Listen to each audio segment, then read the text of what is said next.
今日も本当にとってもいいお天気で、お庭に出てもそよ風が吹いててとっても気持ちがいいです。さっきお庭で私が育ててるハーブとかイチゴとか収穫してきました。で、朝産直にも寄って新鮮なお野菜も買ってきたので、お料理上手のスタッフと一緒に今日のランチを作りたいなと思っています。はい、うちから採れたもの、まずかわいいね。これはね、テーブルに飾ってもいいし、お茶にしてもいいし、ドリンクに使えるから。カモミール、ね、今もう花盛りです。そしてポロリンといちごもたくさん取れてきました。そしてこれね、もうネギの匂いがすごくするのね。三つ角ネギとか三角ネギとかってお庭にもう今年は溢れています。年末にかなり抜いたつもりだったんですけど、また増えて、でももう一生懸命今から食べちゃいます。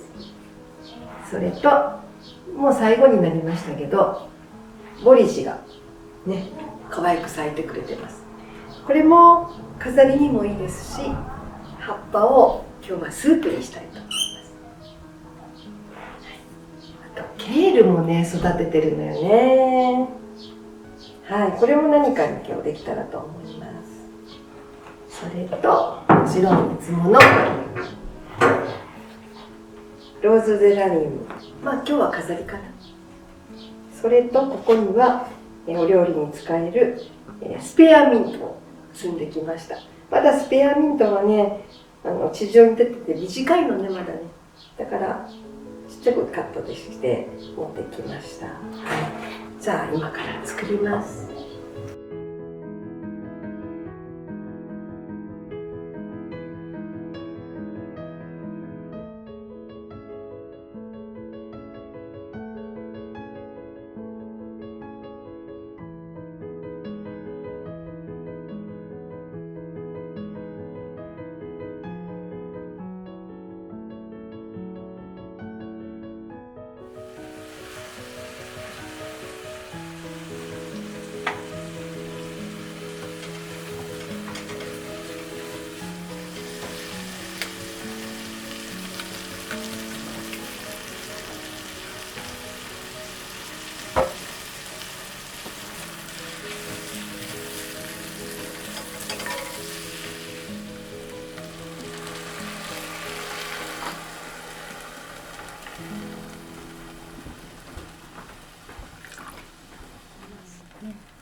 お花はこの先の黒いところと茎がありますね。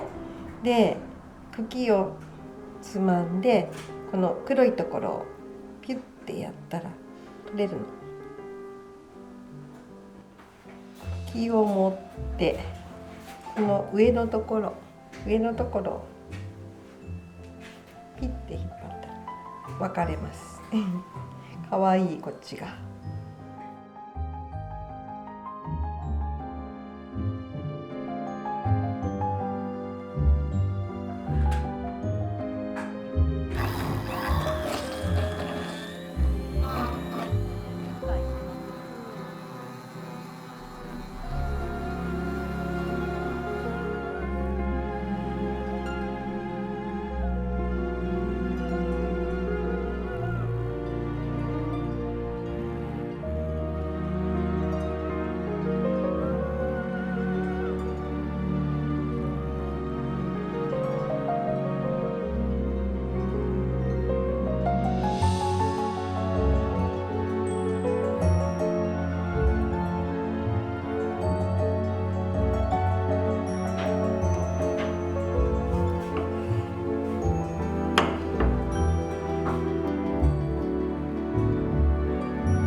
5月になったばかりだというのに、夏のような光が庭に降り注いでて、今日はここをなんか初夏っぽい感じに、ね、涼やかにコーディネートしてみました。この朝のテーブルね、やっぱりなんかお庭で採れたものを食べるときには朝がすごく似合うんじゃないかな。理念ですね、そう思います。そして、お庭で採れたカモミール、これは後からカモミールティーにしようと思って取ってきましたけれども、ご飯食べるときには飾って、そして食後にお茶にしたいなと思います。で、あと今日は本当に三角ネギ、三つ角ネギ、いっぱいお庭に増えてたので、これを食べるのが一番のメインで、パスタにもね、使って、そしてフリッターにもしてみました。あと、ボリジももう今年の最後のお花と葉っぱがあったので、これね、冷製のスープにしてみました。そしてちょっと可愛くお花で飾り付けをしてあげます。ランチでゆっくりお友達とするっていうイメージで今日はセッティングをしたんですけれども、あとお水はもうお庭のミントとレモン、瀬戸内レモンです。はい。飲み物もそうですね。もうこれも自由ですね。今日朝お庭で採れたイチゴを半分にカットして、そしてそれに少しとワインと、あと炭酸水でボリジとミントとボリジの葉っぱも入っています。なんかこれも自由な発想でいいんじゃないかなと思います。あれとこれとあれが何グラムなければできないとかっていうのではなくて、日本人が家庭で味噌汁を作るときに、今日は具はこれにしよう、明日はナスにしよう、明後日は大根かなみたいな、そんな感じで目分量で入れますよね。ハーブもそういうことで何枚とか何グラムとかって考えないで、適量に見た目と美味しさと、たくさん使いすぎるとね、とっても味が偏りますけれども、適度に美味しさを保てる、もう本当に少し使いながらお料理に入れたらいいんじゃないかなと思います。はい、じゃあ今からいただきたいなと思います。はい、じゃあ乾杯。乾杯。